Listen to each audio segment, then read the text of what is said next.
Hello, Dr. Berg here. In this video, we're going to talk about if your knees are bone on bone and you have no more cartilage left, and let's say you're not excited about getting surgery, you want to postpone it as long as possible, we're going to talk about some possible solutions. Now, it's kind of a catch-22 because here you are, you might be overweight and you need to go exercise, but you can't because your knees are killing you, so you can't lose weight. So here you're stuck between a rock and a hard place. So what are you going to do? There's about 3 things you should do. Number 1, you want to get your knees symmetrical. So many people have an out of balance situation between their left leg and their right leg. And I'm talking about a slightly longer leg, which then puts pressure on the knees, okay? It throws everything off. If you can get your knees totally symmetrical when you walk and there's no imbalance, you can reduce the tension and stress on the knee joints considerably. And some people don't even need to get surgery. I'm going to put a link down for a separate complete video on that, but I'll tell you in a thumbnail sketch just a brief thing on it. The mistake that most people make is that they look at the bottom of your leg lengths, okay, and like there's one short leg, like let's say you have a short leg, and they give you a heel lift to make this balanced, right? It's a big mistake because usually the reason why that leg is short is because the hip is higher on the short leg, okay? So the leg isn't short at all, it's just a high hip. Your hip is higher at one side and your spine is crooked. So if we put a heel lift in the short leg, we drive the high hip higher, worsening the symmetry of the left and right side of your lower part of your body. So you want to go by your hips. You can get an x-ray or just have someone eyeball it, you know, with your belt or where your pants goes across. You want to go by the hip. And so let's say, for example, you look at the hip and the left side of your hip is dropped down. You would want to put the heel lift in the longer leg, okay, like a little lift in your shoe. I've done that with people and it's just take all their knee pain, it just completely goes away just by balancing the leg, okay? It's really a pelvis problem. They fell on the butt bone on one side a long time ago, and ever since then it's been out of whack. So that's step 1. I put a link down below on a complete video on how to correct that. Okay, number 2, there's some really great acupressure things that you can do for knee pain in general. I'm going to put another complete video down below, but if you have pain on one joint only, okay, and not on the other one, you would want to work on the opposite side on the muscles higher up. I put a video down below, a link, so you can see what I'm talking about, but this is if you just have one knee that's hurting, okay?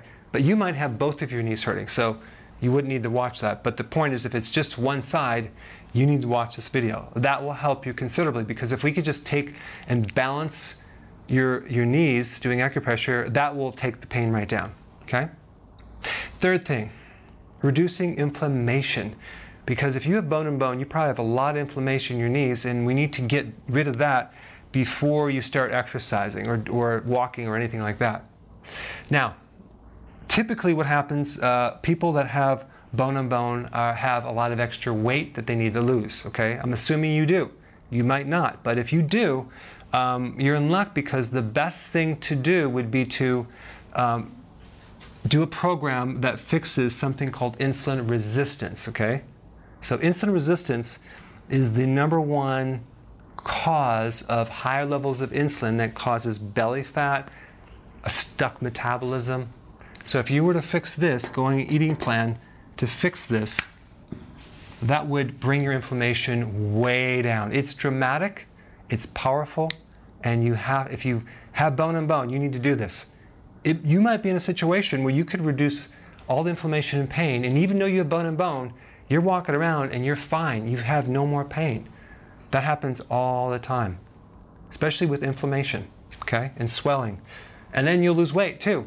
85% of a person's weight can be handled with eating. 15% is exercise, okay? So we don't have to do the exercise right now anyway. So what you want to do is in a summary form, and then I'll put some links down below. You want to start with 3 meals, no snacks, okay? Why? That's intermittent fasting. So To go from one meal to the next, you have to add a little bit of healthy fat so you're not as hungry. The snacking in between the meals and the snacking at night is going to really destroy everything. The small 5 meals a day or 6 meals a day has to go. You want 3 meals, that's it. Okay? You want to have a lot of greens and vegetables because that has the vitamin C to help build up hormones that are anti-inflammatory. All the hormones that are anti-inflammatory, they're the adrenal gland hormones, need vitamin C as a precursor. So you need to consume a lot of vegetables and some protein, small amount, and actually higher amounts of healthy fat at the meal. So you start off 3 and you do that for a period of time, and then when you get used to that, you want to go 2 meals a day.